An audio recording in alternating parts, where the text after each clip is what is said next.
All right. Hey, everybody. This is Kirk Cabana, and welcome to this week's episode of Pursuit for Purpose.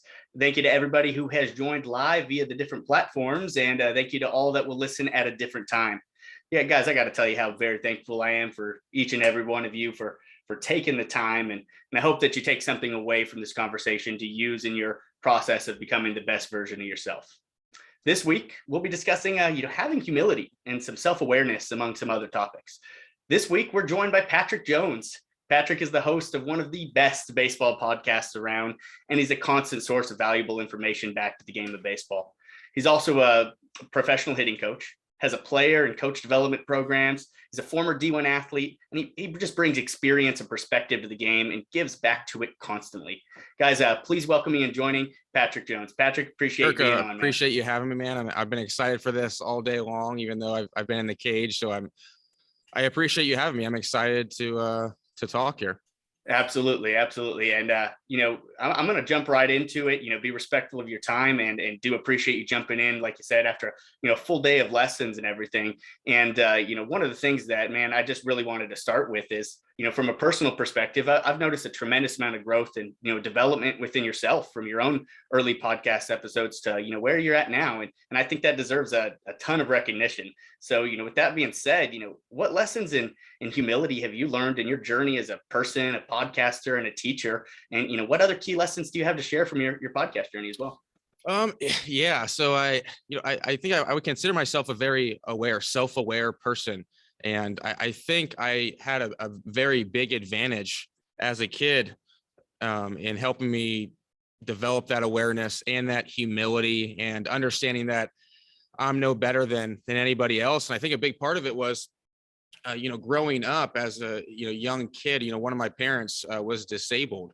And so I remember every day waking up, going to school as a 7, 8, 9, 10-year-old, all the way up, walking past my parents' bedroom and seeing, the scooter in there for, one of my parents. And it hit me like, man, this could happen to anybody.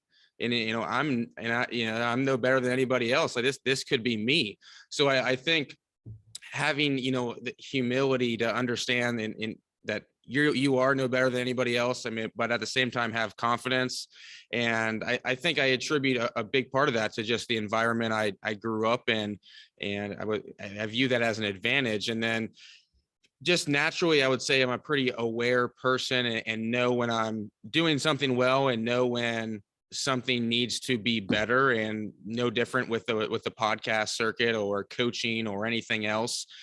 I think you can tell people that you're working hard. You can tell people, that you're studying or this or that. But at the end of the day, if you're getting better.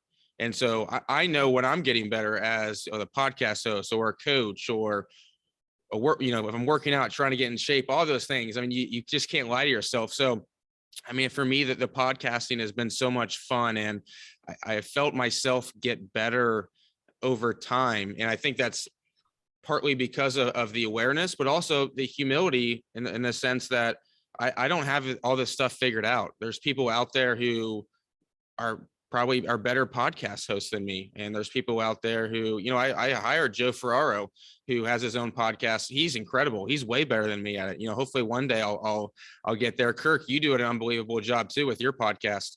And so I think it's just learning from others. And it's like, for me, you don't want to be just always in the sense of, trying to chase someone else just so you can just prove you're better than them. I think it's more internal than that.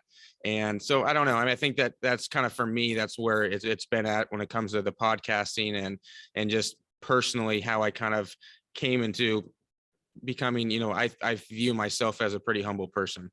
Man, that's a lot to take in a positive sense, because, man, I got to thank you so much for just having sharing that with us. It's not easy to share some personal life stuff with us, and for yourself to have that true perspective of humility from a standpoint of knowing where, you saw something with you in your own family. I think that's powerful and something to gain from a young age. But also, man, I got to say thank you. And I'm too humbled that you would say anything that I'm doing anything of a positive job.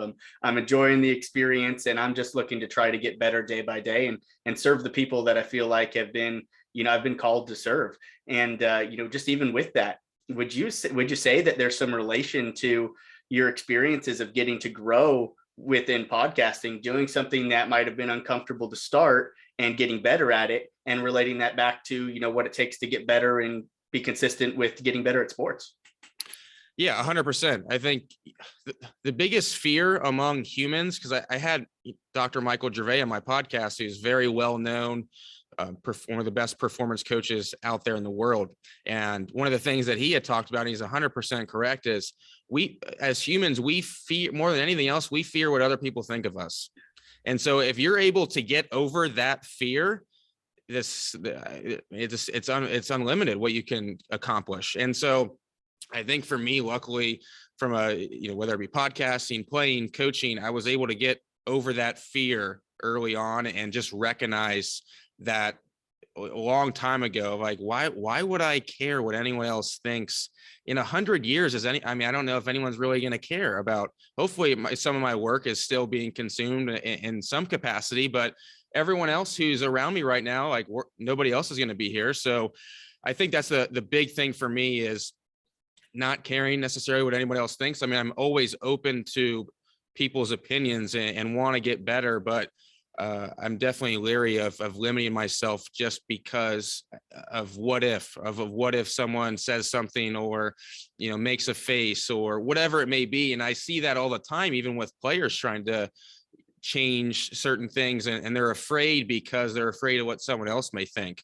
And so that's what I tell players all the time. I was like, dude, like, you don't have to worry. I will never judge you. Like, I will never, laugh if you do, are trying to make a change and it doesn't work out, or you fail or look stupid or whatnot. Some of the best players that I've been lucky enough to have worked with, I think that's what separates them. They don't let failure get to them. They view failure as, in a sense, like a good thing, or, I just say, like, fail is first attempt in learning. And so I think that's a big part of it too, is getting players to understand that, what separates hitters at the highest level is not necessarily, I mean, of course it's physical, right? You have to have some of those skills, no question about it. But it comes down to, how do you deal with failing? How do you deal with all that? And I think a big part of it for a lot of them is worrying what other people may think of them initially, versus, I think, the best of the best, they just don't care.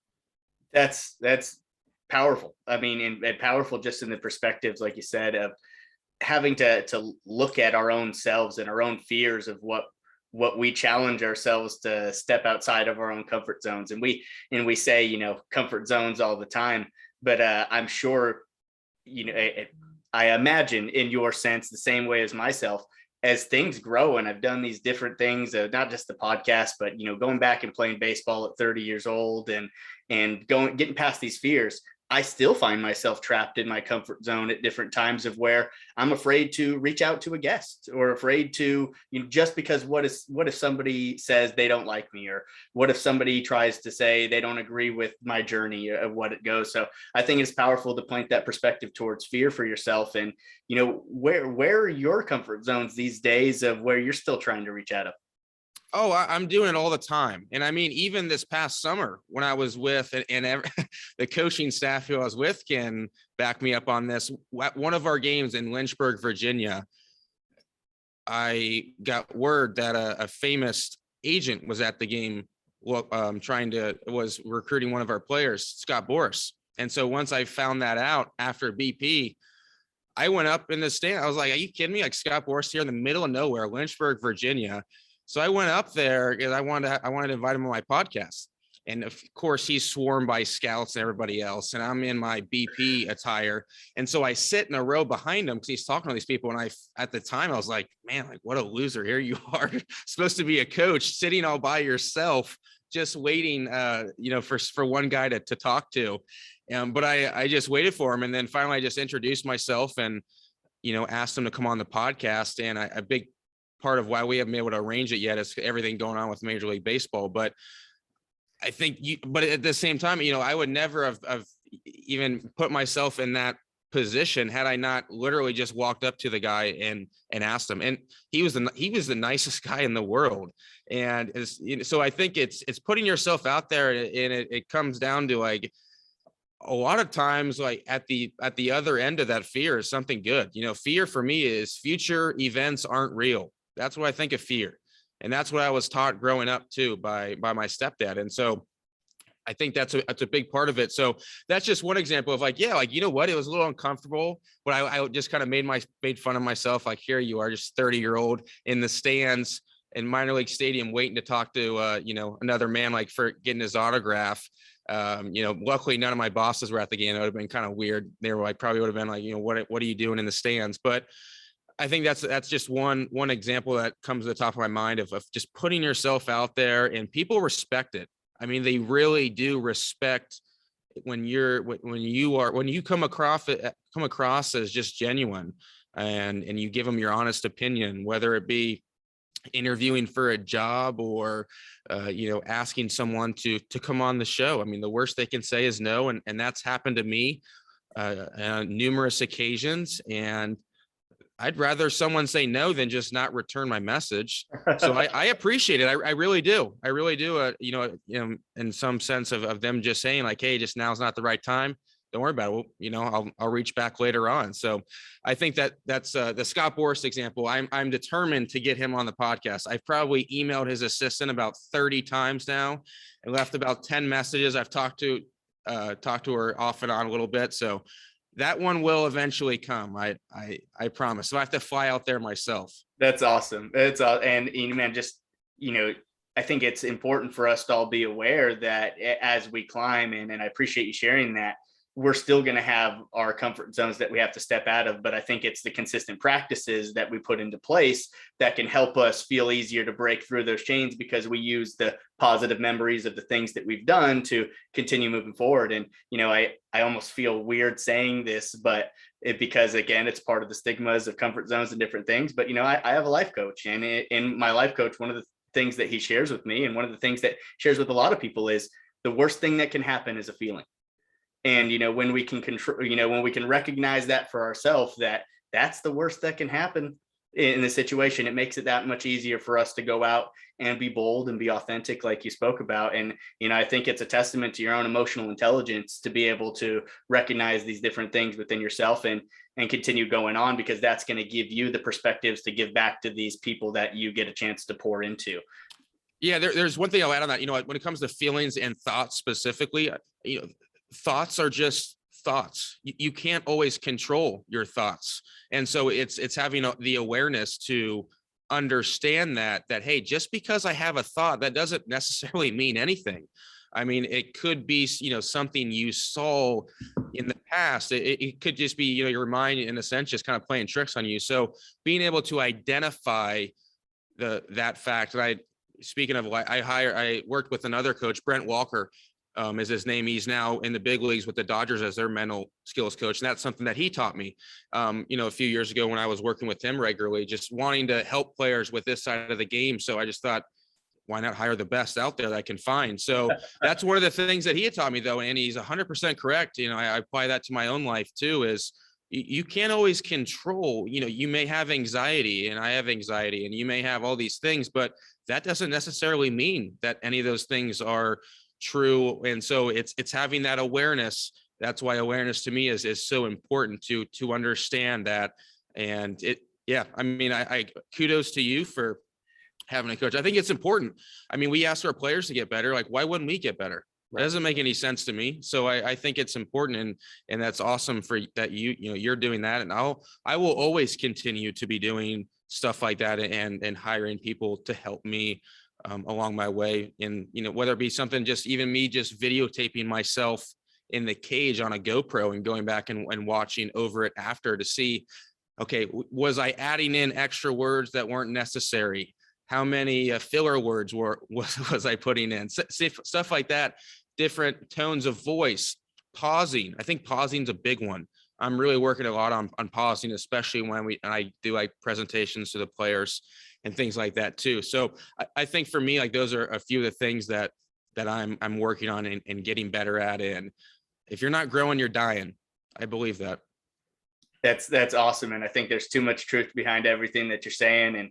And you know what? I'm going to hit you with a heavy one. Right off the bat, that for whatever reason I've held until later in the past. But man, Patrick, what's your purpose? Yeah, I thought about this in the past. I think my purpose is impacting others. And I was talking to my dad about this not that long ago, and he had mentioned something of how every single job that's pretty much out there in the world, you could relay back to that's serving a fellow human. And whatever job you could go back and say, whether it be someone who's stocking shelves or someone who's picking up trash, whatever it is, you could trace that back to serving other humans. And so I think for me as a coach, I get that in a different sense. It's probably a little bit more intimate just because I'm working with someone personally. But I think for me, it's the same thing. It's about making an impact. It's one of the reasons right now why I'm not interested at all in professional baseball, because for me, I want to try to make the biggest impact and impact the most amount of people that I possibly can. And so I don't think that's right now my calling, because I don't think I can impact the most amount of people just because of the way it's set up and the structure and everything like that. This offseason, I've worked with over 60 players so far. And so hopefully I've been able to make some kind of impact with those 60 players and then just continue in time and time and time again as the time comes on. So for me, it's trying to make some sort of positive impact on them. And I think a lot of times people get it, especially in the coaching and baseball, maybe even player development. It becomes so, well, did the player get better? And so for me, it's personal development too.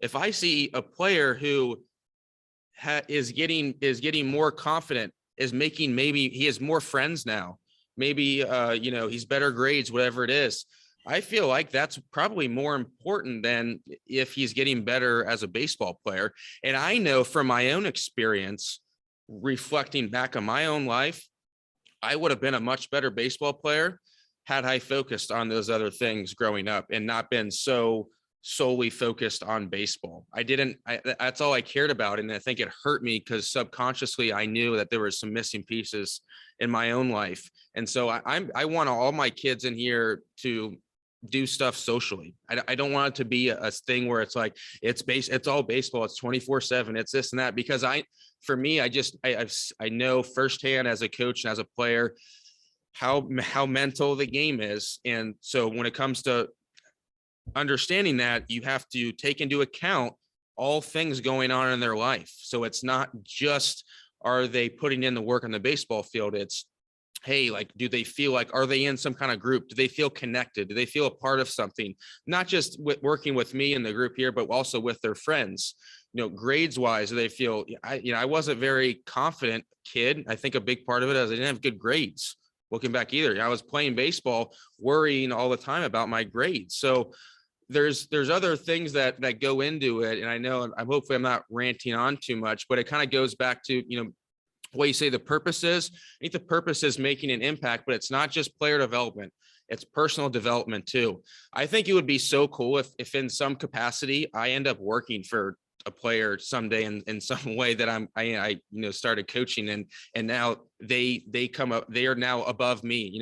They've passed me and now they're teaching me. So I view that as parents too. One of my parents, is I'm helping him a lot more these days with just, common things, but growing up, he was helping me. And so it's kind of just it's the same thing. We're on this in this journey together. So that to me is the biggest thing is making an impact for him personally, from a personal development standpoint, from a player development standpoint. And I just want him to be happy. I really do not care if they play college baseball or, last year when I was with the Orioles, the majority of those guys wanted to go and play, of course, in the major leagues. But I would tell them, guys, if you guys don't make it to the major leagues, like, I still want to talk to you. I'm still going to answer your call. I'm still going to be here if you need me. And, this summer I'm planning on I'm actually going to fly out for a few days and watch some of the guys in the minor leagues who I had last year, because I think it's important to keep those relationships going and strong. And And so for me, it's so much bigger than baseball. It's not even funny. And that gets lost on social media a lot of times, which is unfortunate, but I don't know. For me, that's the biggest thing. It's so much bigger than just baseball. It's great to hear. And I mean, from your own personal perspective, that you have that knowledge within you that, hey, those are things that you lacked in your own experience that you want to make sure that you left it better than the way that you found it, and you're passing it along that much better. And I know we can say that things get lost on Twitter and whatnot, but I think that the movement's happening. I think there's a lot of positive change towards really recognizing that personal and self-development and self-awareness, self-growth, just building yourself as a human being is so paramount to your correlation of how you play on the field. And ultimately, just like you had said, if you didn't have those things that were nagging in the back of your head, then you'd be able to potentially give more of yourself to the thing that you love. But it would have meant that you're striking that balance of giving yourself to the other areas. And that's why I've just been so adamant these days of trying to make people hopefully start to see, because I lacked those things myself at that age, that you need to be built on more than just baseball. Because when your sport fails you, and it will, what are you left to stand on as a person? And then you start getting into the ruts of your differences in your sport. But when you have that, other area balanced out of your education, your spiritual life, nutrition, fitness, family, whatever it might be, you can stand up a little bit easier once you get knocked down, because you know that you're doing things in the proper way. So, what are some things that you do with your guys to help them try to, become more self-aware, or just become, more attached to, their own internal mental battle? I think that for me, I like to do a lot of continued education stuff. And I started doing this when I was with the Orioles last year, is putting together some PowerPoint presentations. And, during those PowerPoint presentations, we of course would go over the starting pitcher and, talk about the movement of his pitches and shapes and approach and all that stuff. But I also really enjoyed finding clips online of regular at bats, getting a clip up, JD Martinez hitting a home run on a 3-2 count. And then, but it was, how did he get to the point of hitting that home run? We always see the highlight, but what was the process? He would take ugly swings at times, not, of course, not every time, but there was times, he'd battle and he would look kind of stupid up there, really. And so I'd want guys to see that, because I'd be like, hey, just because you get fooled early on in the count, the battle's it's not over yet. Or the umpire makes a bad call, or because you see a lot of this stuff with younger players, is that, we come into awareness, is they need to be aware of the fact at times where they're going to get screwed on a bad call. Are you going to give away that at bat now? Because I do see that even with some very, very good players. Or it's, you take a bad swing. Okay, I'm aware I took a bad swing. He fooled me on that pitch. But let's, reset it a little bit and get back to, what I'm really trying to do this at bat. So I really like to use ML, big league players, because that's where some of these guys would want to get to, or maybe if it's high school, I'm trying to get into a college. And so I think that's part of it. And part of it too is just talking about it too. I think that is important too. So a lot of the time in the cage I'm in, it's more collaboration than it is me telling them what to do. And so I consider myself, even though I am a podcast host, I'm an interviewer. And I remember I stole that from Anthony Iapoce, who I had on my podcast a year or two ago. I got to reach back out and get him on again. But he was like, I don't view myself as a coach. I view myself as an interviewer. And so I think part of it too is asking the right questions. And by asking the right questions, they can then figure it out on their own. And if they feel like they figure something out or became aware of something because of something you ask, oh man, I mean, that's when the light bulb comes on, and that's when they're really able to, take themselves from B to A, or 1 to 2, or whatever it is, and just take their game to another level when they feel like they figured it out on their own. And so I think that's the art of coaching. But the problem is, and this is why, Kirk, I was at ABCA a couple weeks ago, or whenever it was, and I was looking around and I was like, the problem, this isn't not a problem, but the thing here, the most important things in hitting are not, you can't quantify.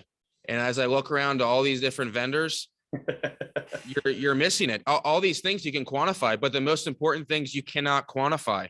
And so, that's kind of the issue, not the issue, but that's what's missing. I think teaching kids, how do you build an approach? Why is your approach X, Y, and Z? And so I'm asking you just these questions, not to be mean or anything like that to them, but I think it's so they become aware. And so the critical thinking needs to be a part of hitting. I was listening to, obviously I listen to a lot of podcasts, but I really liked what Chris Colabello said a couple of weeks ago on his podcast was, the difference between lifting and hitting, where lifting it's not hard in the sense your coach gives you all these exercises. You just do them. You just do them as hard as you can. There's no critical thinking involved. But in hitting, I can tell you to do these drills and 3 sets of 10 and this and that. It doesn't mean anything if you're not focused in. It's all about what you're thinking about during the drill that makes the drill, not the drill itself. And so I really like that, what he said. And so I think those are just a few of the ways that I like helping players with that awareness factor. I like constant communication with them. So we'll text all the time. I want to check in with them, and I will sometimes we'll debrief, we'll go over what we want to go over that day, but then at the end too, we'll also debrief and talk about how the session went, what they feel like, they need to work on or whatnot. And then also encourage them to write stuff down. I think we need to meet players where they're at. A lot of kids aren't going to grab, a piece of paper and a notebook, but I can tell you what, they're on their phone a lot. So I just tell them, hey, pull out the notes tab of your phone and jot down just a couple things real quick on what worked tonight, what didn't work, so that way when you are scuffling a little bit, which we all will go through, you have something you can go back to. I've never regretted writing anything down. I've never regretted it. I've regretted not writing more down though. I can promise you that. I mean, I love going back through my notes, whether it be on my notes tab or my notebooks, and just see some of the things that I thought about in the past about different players or thoughts or whatever it is. And so I think I encourage them to do the same thing, because I think we're trying to, find for some of these guys that light switch moment. And I think sometimes just getting it out there in the world helps them do that. You're absolutely right. Putting it out there, starts without even knowing that chain reaction of bringing it to fruition. You said going back and reading your own stuff. I laugh at myself at times. I'll find a notebook of something that I had written and it's like, whoa, I was already almost there. That was 5 years ago. How come it took me so long to start building on this thought that, I felt like I had. And I think that's, awesome where you said to meet them where they're at, because exactly that, we have to adapt to where the kids are at if we want to see them get to where they're going. And that's a part of the process of, just like you said, where they're going to come back and teach us, because we need those different opportunities to understand where they're at, but they're never going to let us get that connection unless they feel that trust and that love and that, intentional nature, that we know that we're actually there for them, to see them become more than just a good baseball player, but hopefully a good person. And that kind of actually leads into an awesome question that a guest had asked. And again, I want to, encourage you guys, if you've got any questions for Patrick, to feel free to shoot them over. But, how do athletes balance confidence and ego and humility? Yeah, because you can definitely be too humble. I think maybe you could consider that to be, I don't know, a yes man. Right. I don't know. But I think here's what I tell players anyway. When you're in between the lines, especially when you're in the box, you gotta have a killer instinct. You gotta be a killer in the box. You do. And so in between the lines, in a sense, there's a different mentality versus outside the lines. And so I think sometimes players will wear their emotions on their sleeves, and it's hard for them to separate those two. But I think you do need to separate those two in a sense where confidence is extremely important. Humility is very, very important. But when you're in the box, I mean, you're like a silent assassin. you're silent in the sense that you don't want to be really tense or you're making just tons of movement in the box, or you want to be quiet, nice and relaxed, under control, but you want to be assassin in the sense of like, hey, if that pitch is there, like you're there to do damage.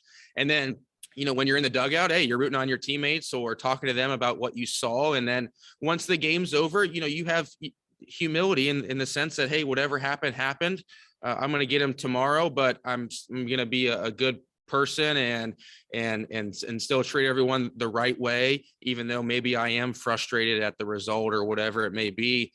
And I think it's hard to do with younger kids because of the way the college recruiting is right now, and they have to be really good right this second or else they won't get the offer.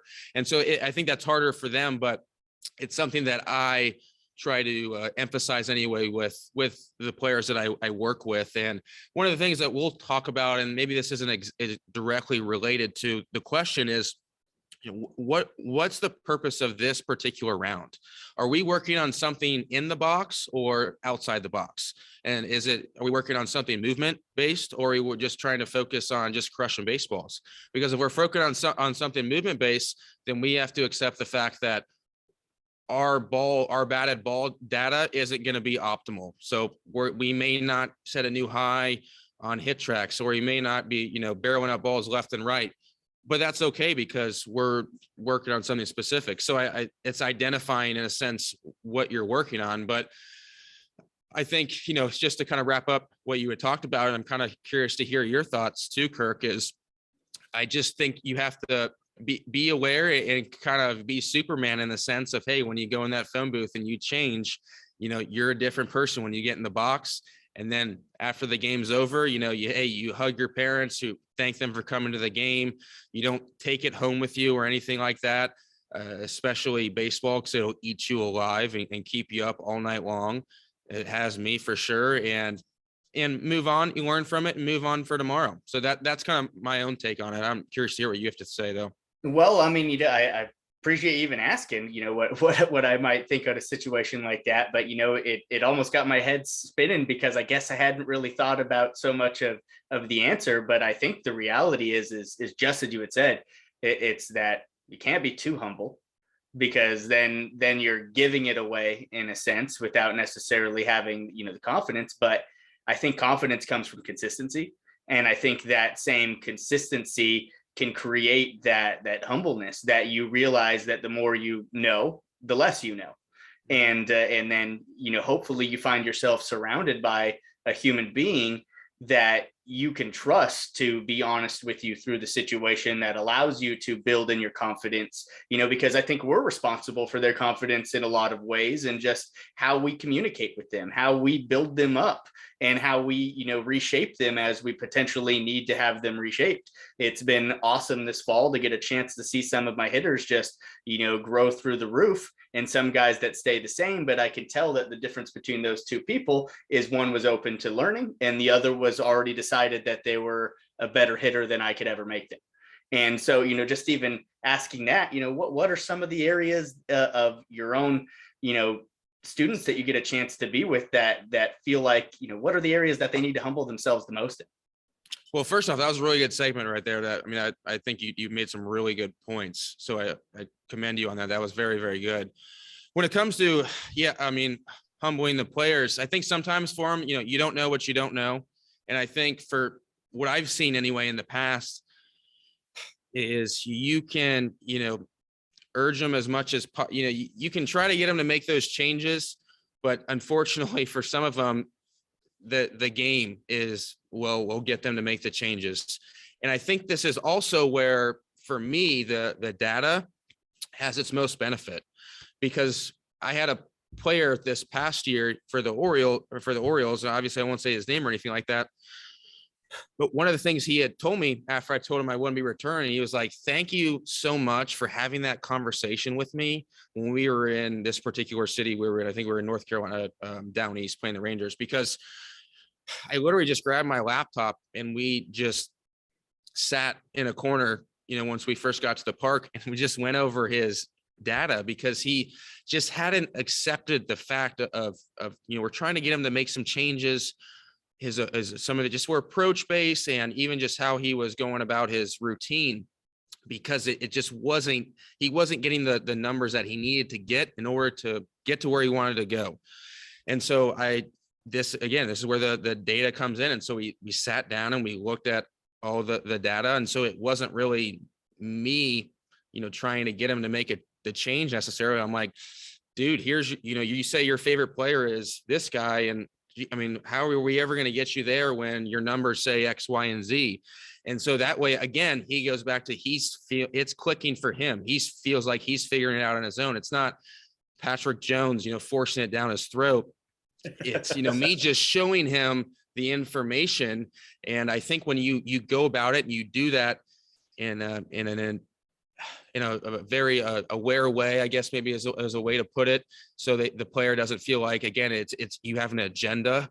I think that they will make the right decision and they will buy in, because in a sense they know they don't have a choice but not to when you provide them the information. So I think there's definitely that. And I mean, I've had players, even, I had a player this past year who, people were always trying to make changes to this particular player. And so I had him this past year, and finally when he got promoted, he came to me and he was like, I just want to thank you so much for not having an agenda and like not trying to make changes just to put your stamp on me.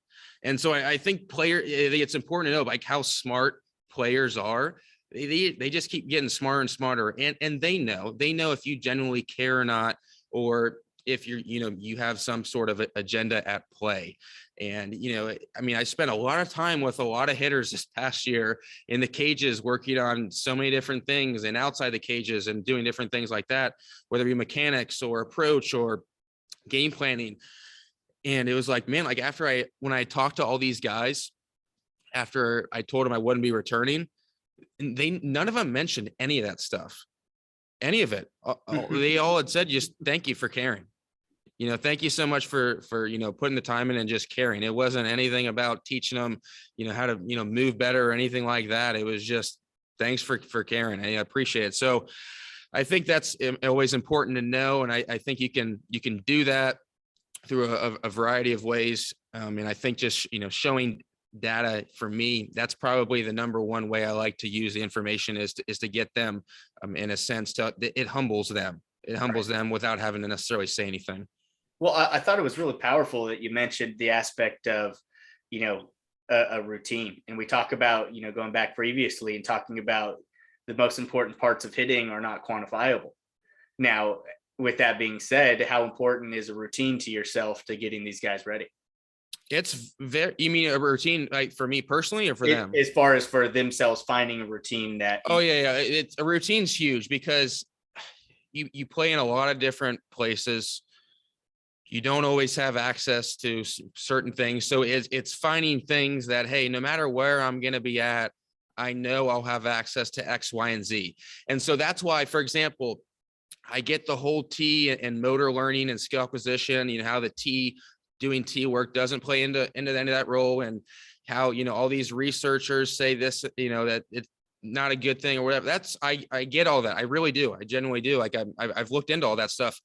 But the problem is, those guys who have done these research, they haven't necessarily developed any baseball players. And so, reason I say that is because a T is more so for meditation. It's more so for the routine itself for a lot of these guys than it is for anything else. And I've talked to, one of the reasons I love doing the podcast, and I always continue to do it, is because of the connections I've been able to make with people, directly through it, having on, but also, I had someone on and they know someone else. So I just talked to them.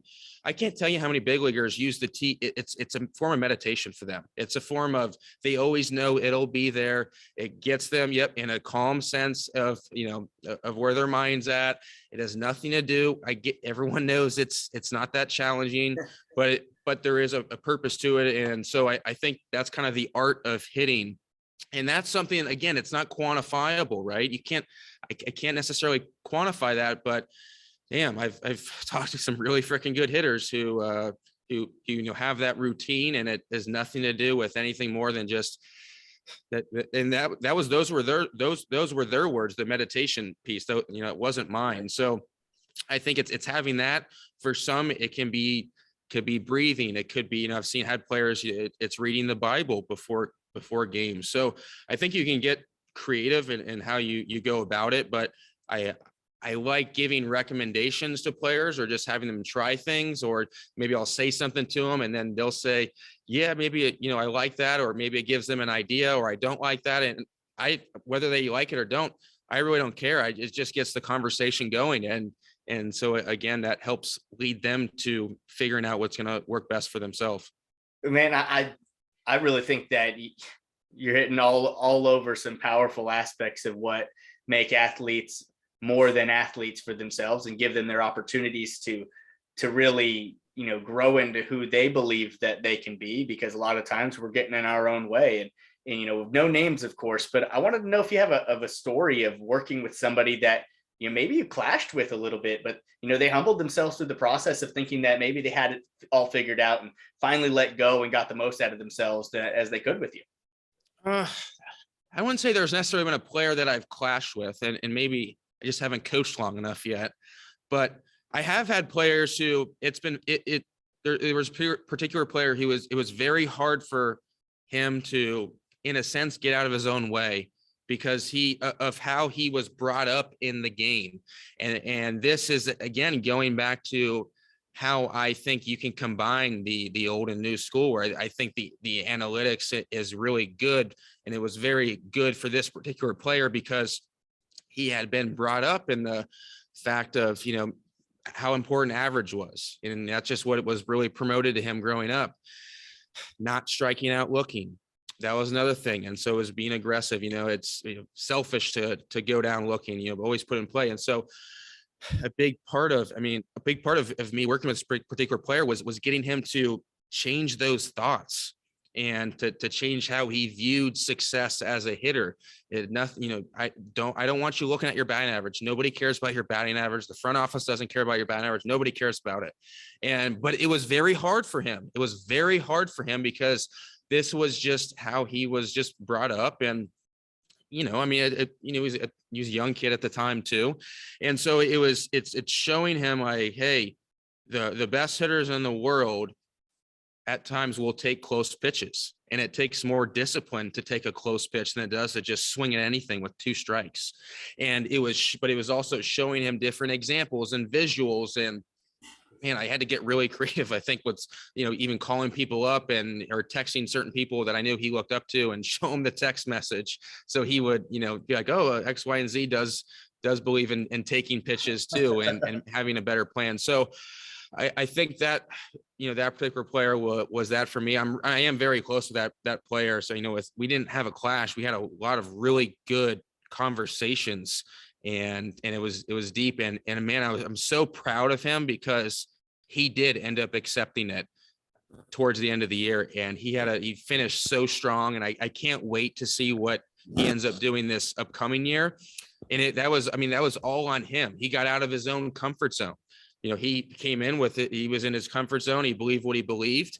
And then by the end, he was opened up to new things, and he saw it got it better too. That's another thing too. There was one particular game where I finally got him to take a close pitch, and I saw it on the live track, man. And with that instant second, I was like, my heart stopped beating, because I was praying the umpire would not ring him up, because I knew if this umpire would have rang him up, I would have lost everything we had already done. But it was ball 4, and I was like, oh, thank you, God, thank you. And so that was a big turning point right there. And after that, he was making better decisions and hitting better, and you could tell by his movement. So it all kind of went hand in hand. But that was one example of a player who, again, very close with from the beginning to the end, but it was just hard for him to get out of his own way. But man, I'm so happy and just proud of him. And I just think the sky's the limit for that player. That's awesome to hear that you got to experience that yourself though as well too, because that's another positive, building block for yourself to take to the next person, and have that additional knowledge that stay the course, or not that it necessarily worked or anything like that, but just to be able to to build those continued relationships for the next people because of the experiences that we've garnered. And I know we're getting a little bit close towards 9 o'clock here for ourselves, but I wanted to ask you, where do you see personally mental skills training going within sports? That's a good question, Kirk. I believe it's getting better and better and better. Every team pretty much at this point has mental skills people and things like that. That's the job of the hitting coach. That's the job of the pitching coach. And I'm being dead serious. That is the job for them. It's very hard for someone to just come into town and not have context or anything like that and just tell you, what you need to be thinking or feeling. I mean, like I said before, it's much deeper than just, what you see. And so I think it's up to the coaches. It's up to us as coaches to get better at that. And that's kind of earlier. I talked about a few years ago, I had hired Brent Walker. And I know he's the mental skills guy, but at the time he wasn't. He was professor at Columbia University.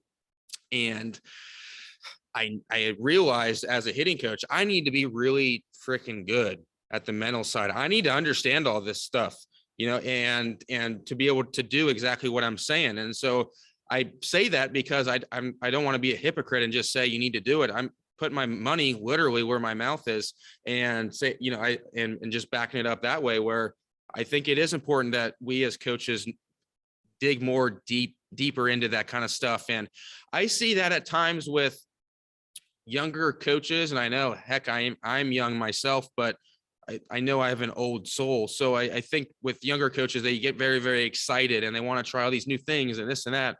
They're like, whoa, like, let's take a step back. Okay. Let's talk to somebody first who has been doing this a long time and get their opinion on it before we go about, like, will this actually work? And this is why I love talking to older coaches, because just the wisdom. You can't Google it. You can Google anything else. I can find anything else out on analytics and everything like that, but you cannot Google wisdom.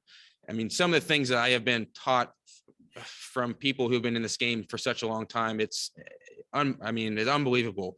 But going back to what you had said before, mental skills, it's still the beginning.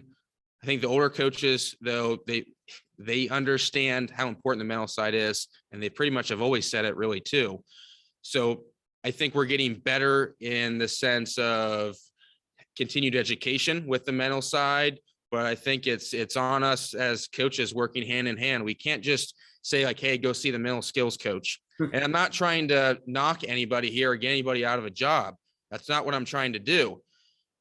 What I'm trying to do is be able to impact as many players as possible. And I just believe firsthand, that's the best way you're going to go about it. I mean, I don't know if I should share this. I mean, I've heard before, won't say the team or anything like this, but this is what I'm kind of talking about. There's a big league pitcher during a big league game. He got done with finishing an inning. He walks back in the dugout. He did not do very good this inning. And he let in a bunch of runs. Is a prominent pitcher too. Didn't go very well. Clearly frustrated. Walks into the dugout. The mental skills coach comes over there and says, what animal are you right now? I mean, that's what I'm talking about, kind of like right there. I think that's where it's like, it's important to hire people and to teach you about, the what, the why, the how, but you got to have feel. And I know, hopefully I didn't turn anybody off by saying that, because I respect everyone who's in the game and the mental skills and all that. But I heard that story and it didn't surprise me, really. It really didn't. And so I think it's important I think it'd be cool for teams. If I was running an organization right now, here's what I would do. I would hire someone who's one of the best in the world at performance, mental skills, whatever you want to call it. I would bring them in and have them educate all my coaches on all the skills, everything. I mean, that's kind of in a sense what I did with Dr. Walker. And so that's what I would have them do. You teach the coaches, and then the coaches can chew on it and be like, okay, how can this actually be applied during the field. So I think that's what I would do. And it doesn't necessarily have to be at just the professional level. And I'm sure a lot of coaches on here or aren't necessarily professional coaches, but you can do it at high school and, everything, even lower levels too. Just bring someone in and just teach the coaches, and then they can take it from there. So I really do hope, and I'm being dead serious. Was not trying to take a knock at all at anybody in the mental skills side. I just think it's important for the coaches to take responsibility for that. No, and I don't think anything came across that way at all. What it really to me is, like you said, it's having some feel, reading a room, knowing what's going on. If you don't have that personal relationship where that guy even wants you in his ear at that present time, if anything, you're distancing the relationship that you're trying to grow and build. But one of the things that you talked about as far as learning that I think is just so important as well, and it just reminds me of a Zig Ziglar quote where he talks about you can finish school, you can even make it easy, but you'll never finish your education. We have to continue being learners and growers for ourselves, because as soon as we turn that off, then we've lost that grounded nature of that self-awareness that we're talking about. Then there's no humbleness to it. You think that you know all the answers, and I think it's very, very awesome that you already have that perspective for yourself, that you're looking to continually grow and get better. Knowing that there's some high school kids in here, even possibly some younger kids as well too. Is there a particular age that of any kids that you've worked with where you've started to see any kind of correlation to where, hey, maybe they start to get the mental side of the game a little bit more? Absolutely. I think that's one of the things earlier I was talking about, how players are smarter now than they've ever been. It's 100% the truth. And I mean, heck, I had a kid in here a couple of weeks ago. He was only 10 years old. And before you know it, he was literally breaking down his mechanics. He's 10 years old. I'm like, the word mechanics and what those mean. This is let's slow it down a little bit. And he's like, yeah, I know, I overthink everything and this and that. Well, hold on. That's okay. That's good. Right. So now you've already that awareness piece right there. Like now we can start building on that. Crazy that this kid was 10 years old and had already understood that he was an overthinker. And I mean, brilliant kid, probably too smart, but yeah, no question about it. If you're a high school kid, or even younger, I mean, this kid was 10 years old. There's no reason that, you have to wait. There's college, pro. I mean, you can start right now. Why not start right now? Right. There's no reason. There's no rule. Nobody's going to take away your birthday. You start right now and continue to get better, and it's a process. That's the thing. Don't feel like you got to get it right overnight, or there's going to be times when you fail. And one of the things right now, I'm eventually going to try and run a half marathon. Well, I started out a mile, and then the next day I didn't quite get the mile.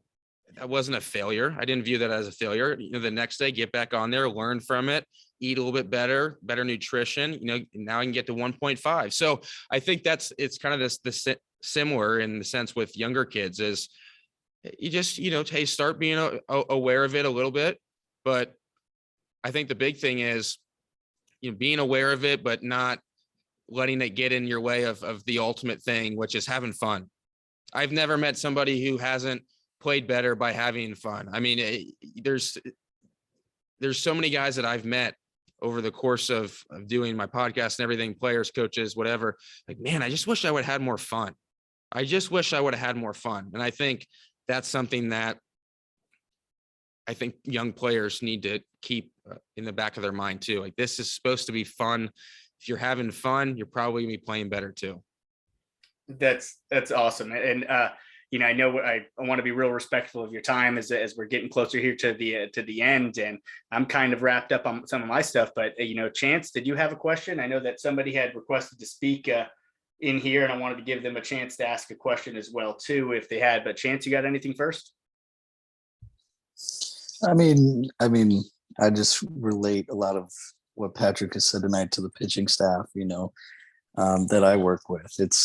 It's getting guys to be comfortable with who they are, being able to be comfortable enough to go about their routine without worrying about what it looks like on the outside, or without judgment from the outside, and just going about who they are and about getting better and making sure that they're ready to go without judgment from others. I think that's so key. And I think that's so important for, the high school, the college kids to just not worry about being judged by other people and just going about their business. It's awesome. I appreciate that contribution. Definitely, Chance. Evan, did you have anything that you wanted to ask Patrick? Yeah, I have a couple questions. So I coach high school. I picked up basketball coaching, and I also played 2 years of pro baseball. Just trying to get more feedback on relating to kids that have are more of a mental midget state. Is there any tips or tricks to be able to relate more to them in the way that they process the game or anything like that? Yeah, that's a great question.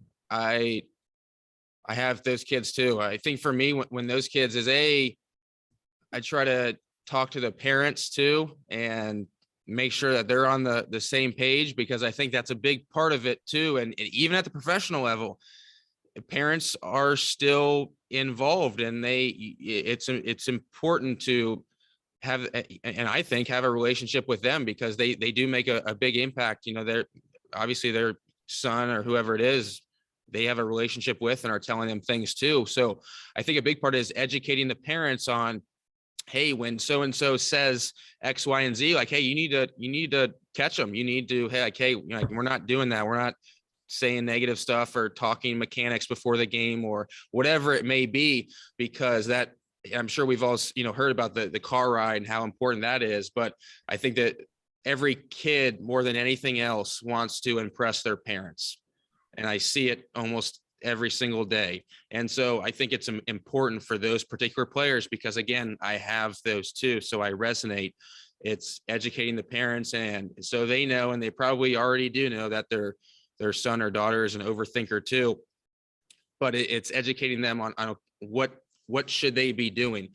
Hey, when your son strikes out, guess where he's looking at right away? He's looking to see what your reaction is. And when your head goes straight down in the palm of your hands, that's adding to the problem too. So I think that's a big part of it for me anyway, is educating them, and then educating the player too, and talking it out with them, and pumping them up. I'm very big on pumping players up, and it's a genuine. I get on them too, of course, but I want to make sure that they know that I care about them and believe in them, and also that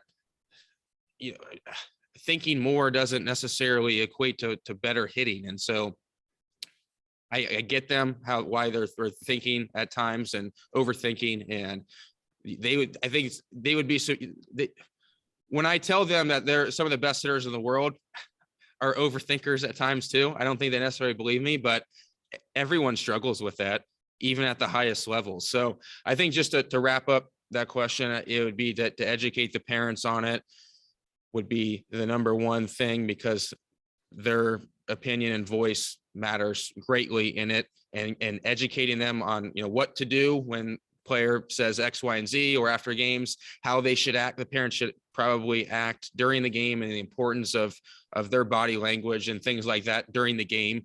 And then talking with the player and having that open dialogue with them on making sure that they're not overthinking every time they get into the cage, or, hey, you know what? There's been guys in the major leagues who have swung and missed in this cage right here. And guess what? They just shrugged their shoulders like, okay, let's go again. Let's do it again.